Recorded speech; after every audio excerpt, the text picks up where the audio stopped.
슬기로운 라디오 생활 1부 이슈 인터뷰로 시작합니다. 중부지방을 중심으로 내린 거센 장맛비가 다음 주 남부지방까지 이어질 전망입니다. 이렇게 고온다습한 여름철에는 차량 관리에도 각별한 신경을 써야 한다고 하는데 그대로 방치했다가는 부식은 물론 고장을 피할 수 없기 때문이라고 합니다. 오늘 장마철 차량관리법 자세히 소개해드립니다. 박병일 자동차 명장 연결돼 있습니다. 명장님 안녕하십니까? 네, 안녕하세요. 네, 반갑습니다. 오늘 함께 나눠볼 이야기는 장마철 차량관리법인데 네. 일단 이 이야기 하기 전에요. 네. 최근에 좀 차량이 주목받는 기사가 있었어요. 네. 조윤아 양 일가족 사건인데 명장님도 보셨죠? 네. 예, 아마 관련 소식들 들으셨을 것 같은데요. 차량 인양을 했는데 기어봉이 파킹 피해 놓여 있었다고 하고요. 또 운전석 문이 다 잠겨있지 않은 점이 의문으로 남았다고 합니다. 이게 마지막 순간에 운행 중이었다고 하면 드라이브 D에 있어야 될 것 같은데 왜 피해 있었을지 좀 궁금하거든요. 명장님은 어떻게 보셨나요? 제가 화면을 이제 도로의 경사도라든가 예. 이렇게 봤을 때, 그럼 자동으로 굴러갈 수가 없는 조건이었죠. 네. 그렇죠? 만약에 굴러간다 그러면 기아 자동차가 시동이 걸려있는 상태 D에 있거나 아니면 N에 있어야 되는 거잖아요. 예. 근데 이제 거기에 있다가 그리고 세 사람이 탔는데 누가 또 뒤에서 밀겠어요, 그죠? 당연히 나는 운전자가 앞으로 갔다고 보고 왜 방향을 또 그쪽으로 틀어놔 있었으니까. 예. 근데 그 피해가 간 위치는 뭐냐면 물속에 들어가면 물을 먹게 되고, 네. 그렇죠? 약간의 마음이 독한 마음이 있었더라도 공포심이 있고 예. 고통이 있기 때문에 발과 손이 움직일 수밖에 없어요. 본능적으로 움직일 수밖에 없다. 그렇죠. 예. 왜냐면 피에서는 자동차가 좀 굴러가지 못하는 거잖아요. 예. 근데 어떻게 굴러갔겠어요? 그러면 차를 들어서 물속에 집어넣은 게 아니라고 하면 예. 그건 당연하게 차가 N이나 D에 있을 때 굴러간 거고 그 안에 물에 빠진 거고 그러면 그 운전자가 고통스럽기 때문에 그렇죠? 공포감이라든가 공포스럽기 때문에 손발짓이 움직이게 되죠, 몸이 다. 발도 움직이고 손도 움직이고 그러면서 레바가 피로 갔다. 저는 그렇게 생각합니다. 그러니까 드라이브에 있을 경우에는 차량문이 아우디 차량은 열리지 않는 거죠? 그렇죠. 그러니까 네. 피로 놓고 문을 한번 열려고 시도했을 가능성이 있다는 추측이신 거고요. 네. 그렇군요. 아니면은 그런 얘기도 나오더라고요. 이게 물이 빠진 썰물 시간을 이용해서 갯벌에 미리 주차를 했다가 그렇기 때문에 피해 있었다. 이런 얘기도 나오더라고요. 그거는 좀 논리적으로 안 맞는데요. 아니, 세 사람이 만약에 그걸 기다리고 있었다라면 얼마나 공포스럽겠어요. 그죠? 순간적으로는 그런 일이 발생될 수 있지만 그걸 계속 물이 들어오는 거 쳐다보면서 그걸 기다리고 있다? 이거는 사실은 또 만화책에서 나온 얘기지 실제로는 일어날 수 없는 거죠. 혹시나 차량이 물에 빠지면서 무언가 오작동을 일으켜서 기어가 변경되고 이런 가능성도 있습니까? 제가 기계적으로? 보기에는 자동차에 정확한 거 조사해봐야겠지만 예. 그 운전 3명이 탔고 CCTV에 걸리는 화면이라든가 이렇게 봤을 때는 그럴 확률은 없습니다. 그럴 고장으로 인한 확률은 없다. 네. 이렇게 보고 계시고요. 알겠습니다. 이게 차량이 거의 한 달 가까이 지금 물속에 있었거든요. 네. 그랬을 때 블랙박스라든가 아니면 다른 고장이나 원인을 밝혀내는 게 가능할까요? 가능합니다. 예전에 세월호 사건이 있었잖아요. 예. 그때 그 안에 인양을 했을 때 그 블랙박스에 칩을 복원해가지고 그때 영상을 다 이렇게 확인해서 물이 이렇게 들어오고 이런 상황이 있었구나. 자동차 트럭이라든가 짐이라든가 이쪽 한쪽으로 몰리면서 문이 열리면서 물이 이제 유입됐구나. 예. 이런 게 다 보였잖아요. 다 예. 복원이 가능했죠. 예전에는 그런 게 어려웠는데 지금은 워낙 또 그런 기술들이 발달해서 예전에 세월호 건도 바닷속에 더 오래 있었는데도 다 복원했기 때문에 예. 한 달 정도 거는 충분하게 복원할 거라고 봅니다. 복원할 수 있다. 알겠습니다. 네. 관련해서 조사 결과가 나오는 거를 조금 더 지켜봐야 될 것 같고 워낙 이제 주목을 많이 받은 사건이기 때문에 앞서서 잠깐 질문을 드렸고요. 네. 이제 오늘 본격적인 주제로 이어가겠습니다. 우리 명장님 혹시 어제 운전하셨나요? 당연히 운전했죠. 어제 예. 운전 어떻게 좀 힘들지 않으셨어요?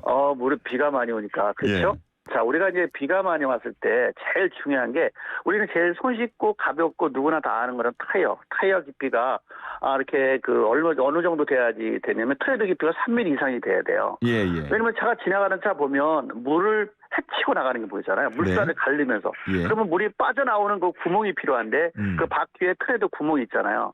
그래서 이제 사계절용 타이어를 쓰는데 만약에 그게 제대로 물을 빼지 못하면 물 위에 떠 있는 차가 돼요. 그냥 수막 현상이 일어나기 때문에 차가 그냥 미끄러져서 잘못하면 코로 돌 때 사고 날 수 있는 거죠. 그래서 예. 물을 쉽게 배출하려면 타이어 트레드 깊이가 3mm 이상이 돼야 되고 또 공기압도 약간의 고속도로 달릴 때 이렇게 되려면 한 10% 정도 더 넣어주시면 더 좋죠. 어떤 게 3mm가 돼야 된다고 하신 거죠? 타이어 트레드 깊이. 우리가 한마디로 하면 운동화에 보면 예. 그 말이 닳고 안 닳고의 깊이가 있죠. 예. 그 깊이. 타이어의 그 깊이. 홈 깊이가 3mm 이상이 돼야지 물 배출을 쉽게 할 수 있다라는 겁니다. 만약에 그 물 배출이 제대로 안 되면 예. 수막 현상, 물 위에 떠 있는 현상이 생겨서 굉장히 브레이크 밟을 때라든가 제동도 떨어지지만 예. 물 위에 떠 있기 때문에 사고로 이어질 수 있어요. 우리가 보통 타이어 이제 교체 주기를 판단할 때 그 깊이를 따지곤 하는데 그게 이제 비 오는 날에도 영향을 줄 수 있다는 말씀이신 거고. 그렇죠. 법규적으로 따른 건 1.6mm지만 우리가 쉽게 물을 배출하면 3mm 이상이 돼야지 예. 물을 쉽게 배출할 수 있다 이런 얘기죠. 이제 비도 많이 내릴 것 같고 또 이어서 겨울에 눈도 오를 수 있으니까 미리 한 번쯤 지금 타이어 상태 확인해 보시면 좋을 것 같고. 그래서요 원래 타이어 교체 시기가 예. 장마철 오기 전 아니면 겨울 오기 전 이때 가는 게 제일 좋다 이렇게 이제 말을 하죠. 왜냐면 이제 장마철 같은 건 물을 많이 배출할 시간이 많이 필요한 거고 그런 것들이 되려면 물 예. 이제 그 트레드 깊이가 있어야 되는데 트레드 깊이가 안 되면 여름철 사고가 접촉사가 가장 많이 일어나니까 됐으면 여름철 가까워서 장마철 가까이 오면 이제 타이어를 교체해라 아니면 또 눈이 오기 전에 교체해라 이렇게 말을 하는 거죠. 예. 타이어 공기압은 어때야 되나요? 공기압 같은 것도 약간 10% 정도 더 업해주는 게 연비도 좋아질 더 뿐더러 빵빵하게 해야 된다는 말씀이시죠? 네네네. 물 배출하기도 쉽습니다. 더 빵빵해 10% 정도는 더 빵빵하게 해야 된다라는 말씀이시고 그 장마철 대비해서 유리에 발수 코팅하는 경우도 있던데 도움이 많이 됩니까? 발수 코팅 같은 경우 하게 되면 아무래도 빗물 같은 게 흘러내리니까 예. 그렇죠? 이제 그 효과는 좀 있죠. 아무래도 와이퍼를 많이 작동 안 해도 되니까. 그래서 비가 많이 올 때는 발수 코팅제에 있는 와시약을 사용하는 것도 좋아요. 대신 브러쉬 고무는 예. 약 한 2만 킬로 정도, 한 1년에 한 2만 킬로 정도 되면 그저 교환해야 되고요. 만약에 이게 와이퍼 작동될 때 슬금처럼 나가면 교환하는 게 좋겠죠. 그다음에 고무가 이렇게 보면 예. 이게 장력이 있어야 돼요. 장력이 밀착 상태가 좋은 거와 나쁜 거가 있는데 밀착 상태가 좋은 와이퍼 고무로 갈아주는 게 좋겠죠. 그다음에 진짜 제일 중요한 게 뭐냐면 타이어도 중요하지만 브레이크죠. 예. 브레이크 같은 경우에 제동거리 확보를 충분하게 되는데 왜냐면 달리다가 물을 만나게 되면 당연히 지나가게 되고 결국 라이닝과 디스크에 물이 적게 되면 제동거리가 길어지잖아요. 예. 그럼 평상시에 이 정도 밟으면 이 정도 속도에 차가 쓸 거야라고 했는데 차가 안 쓰는 경우가 있죠. 그래서 접촉사고가 가장 많을 때가 뭐냐면 여름철이에요. 장마철에 비 올 때. 왜냐면 겨울에는 이미 조심을 해요. 눈이 와기 때문에 미끄럽겠구나 라고 조심을 하는데 예. 여름에는 별거 아니야 비 그냥 지나가도 뭐 괜찮아 라고 하다가 물에 젖어 있는 생각 못하고 가서 안전거리 확보 제대로 못해서 접촉사고가 가장 많으니까 하여간 비가 많이 오고 물길이 많이 있을 때는 하여간 안전거리 확보를 평상시에 2배 정도를 하는 게 좋습니다. 알겠습니다. 운행 중일 때 말고 이제 비 오는 날 운행을 다 마쳤고 이후에 그냥 주차를 해놓거나 관리를 할 때 이거 뭐 따로 그 차량 관리를 해야 되는 방법이 있습니까? 네, 맞아요. 요새 자동차는 다 전자 부품들이 워낙 많잖아요. 예. 배선 커넥터 같은 데 워낙 많잖아요. 네. 그러면 이렇게 습도가 많은 특히 지하 주차장할 때 습도가 많게 되면 배선에 부식 상태가 많이 일어날 수 있어요. 그래서 장기적으로 만약에 지하 주차장에 세워놓으면 햇빛에 잔뜩 한 번씩 말려주는 거가 좋아요. 한 열흘에 한 번 정도 말려도 되고 만약에 그렇기가 여의치 않다면 엔진 룸에 있는 먼지 같은 거 깔끔하게 청소한 다음에 헤어 드라이 같은 걸로 배선 커넥터라든가 컴퓨터 주변을 센서 주변을 깔끔하게 말려주는 것도 하나의 방법이고요. 예. 그다음에 실내 안에 보면 아무래도 눅눅해지고 이제 그 습도가 많기 때문에 정기적인 트러블이 많이 있을 수 있거든요. 예.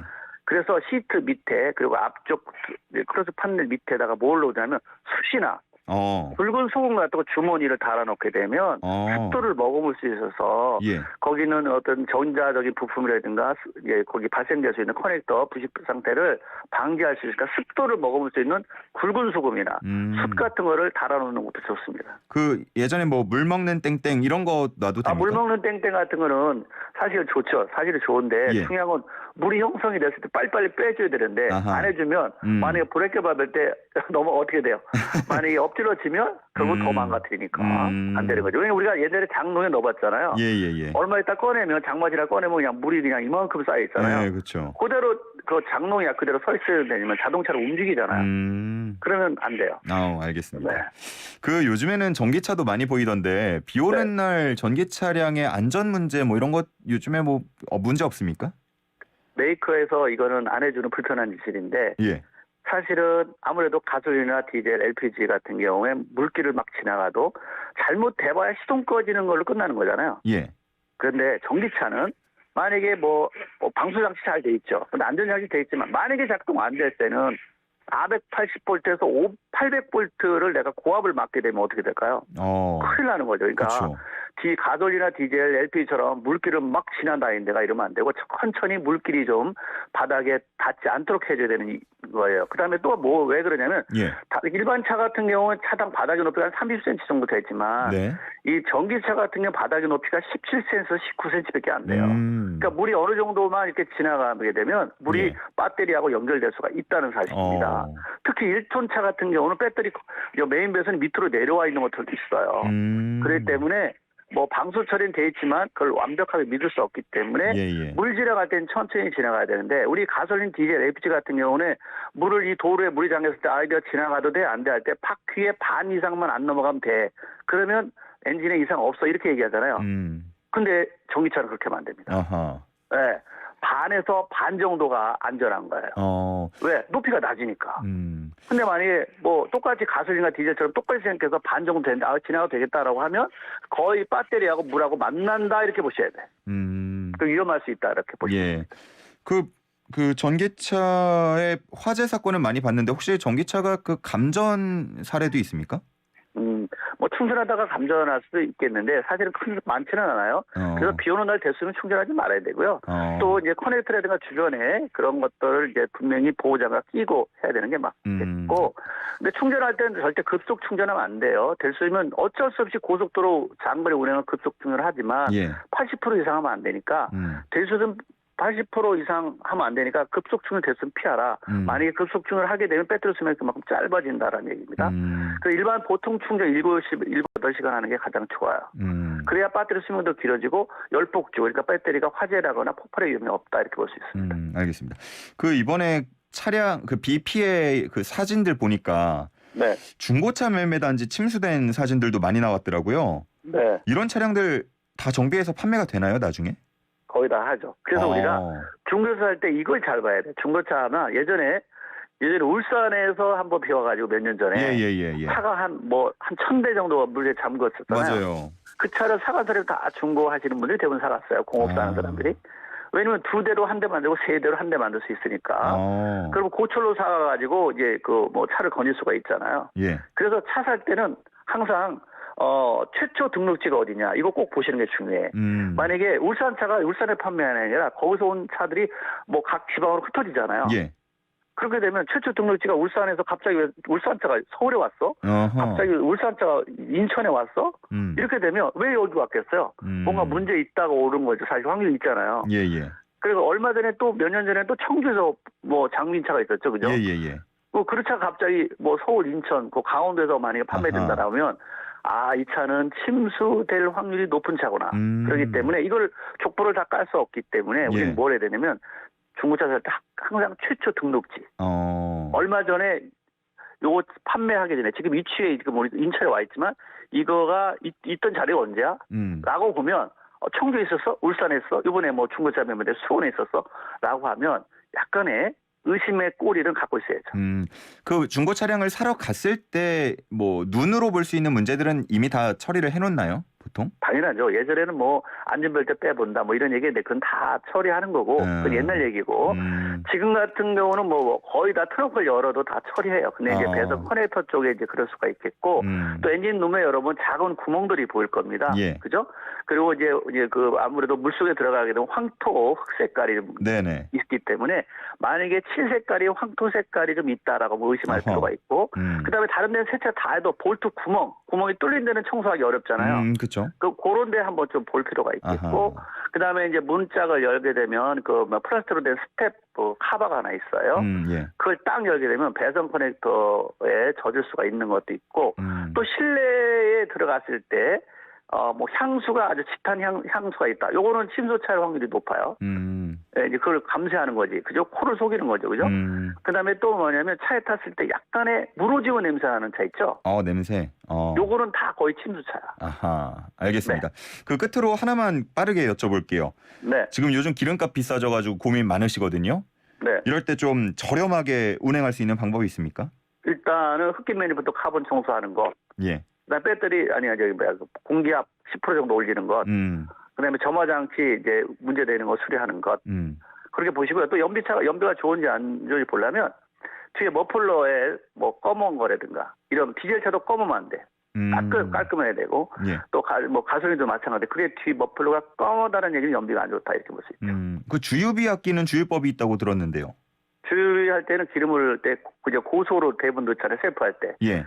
1단으로 천천히 넣는 게 천천히. 한 2, 3천 원은 이익 볼 수 있습니다. 너무 고속으로 넣지 말고 시간을 좀 두고 천천히 넣어라. 네, 특히 휘발유는 그래요. 휘발유는. 왜냐면 그는 이제 온도에 따라서 그죠? 예, 온도에 따라 부피가 늘어나잖아요. 예. 그래 천천히 넣게 되면 그죠? 그리고 됐으면 아침이나 저녁에 넣는 거예요. 주유. 여름에는. 예, 날씨가 더운 때 넣게 되면 팽창하니까. 부피가 늘어나기 때문에 연료가 덜 들어갈 수가 있어요. 예, 알겠습니다. 네. 여기 꿀팁까지 들어보겠습니다. 감사합니다. 네, 감사합니다. 지금까지 박병일 자동차 명장과 함께했습니다.